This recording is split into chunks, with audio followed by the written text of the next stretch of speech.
The smoke clung to the ravine long after the flames had died. A bitter veil that scratched the throat and stung the eyes. It flattened the morning sun into a dull red coin, turning the land into something bruised and aching. The camp lay broken beneath it, charred lodge poles leaning like tired old men, hides burned through and curled into blackened petals, cooking stones cracked by heat. The ground was trampled with the marks of violence and haste, boot prints and hoof scars crossing one another without order. Where laughter and voices had once braided the air, there was now only the low hiss of cooling ash and the far-off cry of a hawk circling for what war always left behind. 4 women stood among the ruins, their shadows long and thin. They had stood there since dawn, as if moving might make the loss more real. Naya was the first to straighten her back.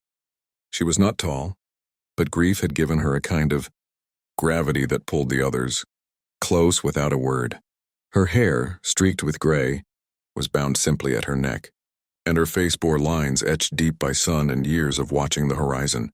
She had buried a husband and 2 sons before this day, and the weight of that knowledge rested in her eyes. She had learned that pain did not lessen when you bowed to it. It only waited. So she stood upright, breathing slowly, as though the smoke itself might break if she did not. Beside her, Tala paced in a tight line, boots crunching softly over ash. Her hands never left the knife at her belt. Even now, after the attackers were gone, she searched the ridges and the bends of the ravine, her gaze sharp and restless. Tala had lost her husband the night before, cut down as he tried to lead a group of children away from the camp. Anger burned hotter in her than grief, and it showed in the set of her jaw, in the way her shoulders stayed coiled as if ready to spring. She trusted the land, but she did not trust silence. Silence was how death crept close. Chenoa knelt near what had once been the fire pit, carefully gathering what little remained unbroken. She held a small medicine bundle wrapped in faded cloth, her fingers moving with reverent care. Her lips formed quiet prayers, words meant for spirits that had watched too much blood spill onto their earth. Tears slid down her cheeks without sound, darkening the ash on her skin. Chenoa had been a healer, a woman whose hands brought life into the world. Now those same hands trembled not from weakness, but from the terrible knowing that there were wounds no medicine could touch. Ayana stood slightly apart, her back straight, her chin lifted in stubborn defiance. She was the youngest, barely old enough to be called a woman. Her loss still fresh and raw. Her husband had fallen only weeks after their joining, leaving her with dreams that had never learned how to fade gently. She clenched her fists at her sides, nails biting into her palms, daring the grief to break her. She had already cried until her body ached. She would not do it again here, not where the ashes could see her. The wind shifted, carrying with it the faint, unmistakable sound of hoofbeats. Tala froze first, her head snapping up. Naya followed, her gaze narrowing as she scanned the ravine's mouth. Chenoa rose slowly, drawing her medicine bundle close to her chest. Ayana swallowed, her heart hammering, but she did not step back. The rider emerged from the smoke like a figure carved from it, alone, unhurried, his horse moving with careful confidence over the uneven ground. He wore no war paint, no colors to declare allegiance, but his braids marked him clearly. Comanche, enemy once, stranger now. He stopped a respectful distance away and dismounted, resting one hand lightly on his horse's neck. The animal snorted softly, ears flicking, but did not shy from the scent of death. The man's eyes moved over the camp, taking in the destruction without flinching.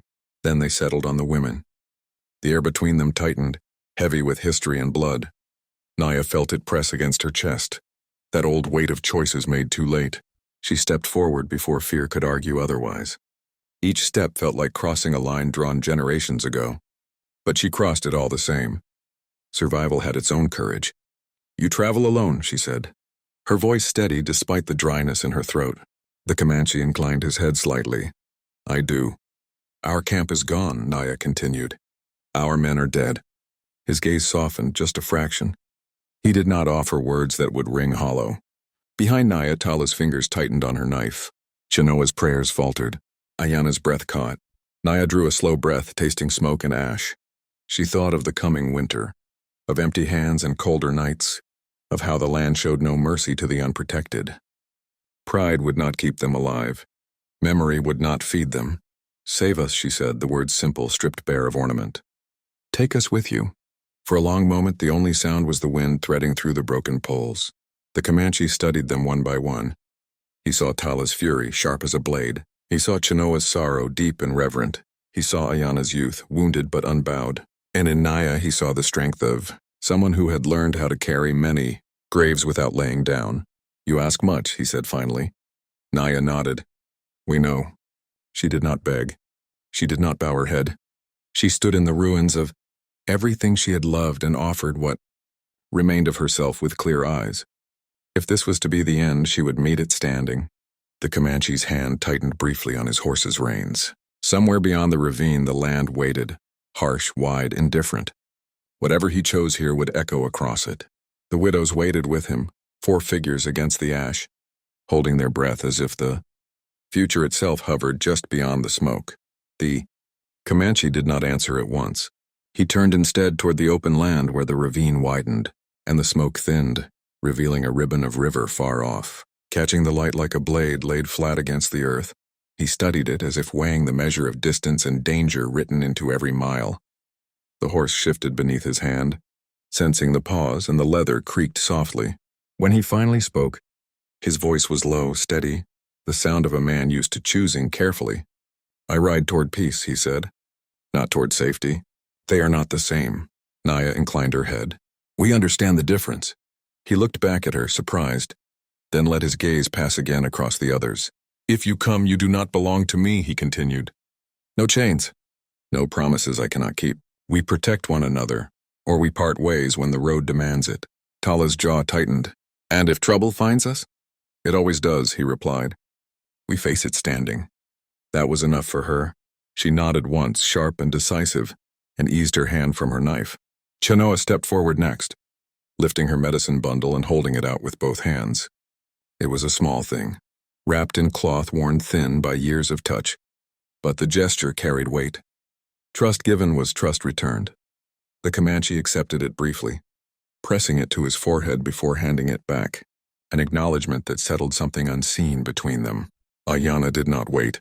She moved to the spare horse tethered nearby, grasped the pommel and climbed up with a quick, graceless determination. For the first time since the attack, a spark lit her face, not joy, not yet, but the fierce relief of motion after paralysis. She looked down at the others, daring anyone to tell her she had moved too soon. Naya watched her with something like a smile. Then she turned and knelt, gathering a handful of ash and letting it sift through her fingers. "I leave you," she murmured to the ground, to the names pressed beneath it. She rose, squared her shoulders, and followed. They rode out as the sun climbed, 5 figures cutting a narrow line through the land. The Comanche, Kia, he told them when Tala finally asked, took the lead, reading the ground with an ease that came from long familiarity. He chose paths that bent around exposed ridges and kept the wind at their backs. When they crossed water, he waited until each woman was safely over before moving on. There was no rush, but no waste of time either. The road itself set the pace. By midday, the heat pressed down hard. The smoke from the ravine was gone now, replaced by the clean, dry smell of grass and dust.